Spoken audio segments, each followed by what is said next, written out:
जमात इस्लामी हिंद हल्का तेलंगाना की जानिब से जारी महीने के आखिर में मुनक़द होने वाले असम्बली इंतखाबात के मुतालिक पिछले 4 महीने से गौर फिक्र का सिलसिला जारी है। इंतखाबात में तायीद के सिलसिले में सही फैसले तक पहुंचने के लिए रियासत के अवाम की राय मालूम की गई, जिसके लिए जमात इस्लामी हिंद हल्का तेलंगाना ने रियासत के तमाम अजला में फैले हुए अपने वाबस्तगान के जरिए मुख्तलिफ सतहों पर सर्वे करवाया।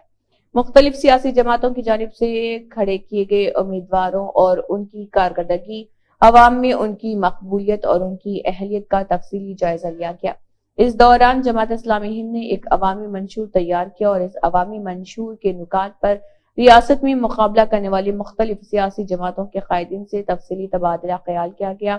मज़कूरा बाला तमाम मुलाकातों और रियासत भर में फैले हुए अपने केडर की जानिब से किए गए सर्वे और जमात की मुकामी इकाइयों की जानिब से तय करदा फैसलों को सामने रखते हुए रियासत की सियासी कमेटी ने हल्के के शोरा के सामने अपनी सिफारिशात पेश की। जमात इस्लामी हिंद हल्के के मजलिस शोरा ने इन सिफारिशात की बुनियाद पर यह फैसला किया कि इंतखाबात में 67 असम्बली हल्कों में कांग्रेस पार्टी, 42 असम्बली हल्कों में बीआरएस पार्टी और 7 असम्बली हल्कों में मजलिस इत्तेहादुल मुस्लिमीन के उम्मीदवारों की तायीद की जाए,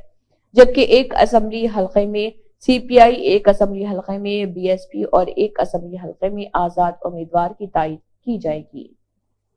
जमात इस्लामी तेलंगाना ने इस असम्बली इंतखाबात में पार्टी की बुनियाद पर तायीद नहीं की है, बल्कि कैंडिडेट्स की बुनियाद पर उन्होंने इन इंतखाबात में लोकल हमारी जो यूनिटें हैं उनकी जानिब से जो रिकमेंडेशंस है उसके बेस पर डिफरेंट कैंडिडेट्स को हमने सपोर्ट करने का फ़ैसला किया है। इन कैंडिडेट्स में 68 कैंडिडेट्स हमारे कांग्रेस के हैं, 42 कैंडिडेट्स बीआरएस के हैं, 7 मजलिस इत्तेहादुल मुस्लिमीन के, 1 बीएसपी और 1 सीपीआई का कैंडिडेट है। तो इस तरह 119 कंस्टिट्यूएंसीज़ में हमने डिफरेंट कैंडिडेट्स को उनकी अहलियत, उनकी कारकर्दगी और आवाम में उनकी मकबूलियत की बुनियाद पर और हमारे कैडर के रिकमेंडेशन की बुनियाद पर हमने सपोर्ट का फ़ैसला किया है। Thank you. जज़ाक जी। ये चाहते हैं कि वो इन कैंडिडेट को जो हमने मुनासिब समझा है उनको सपोर्ट करें,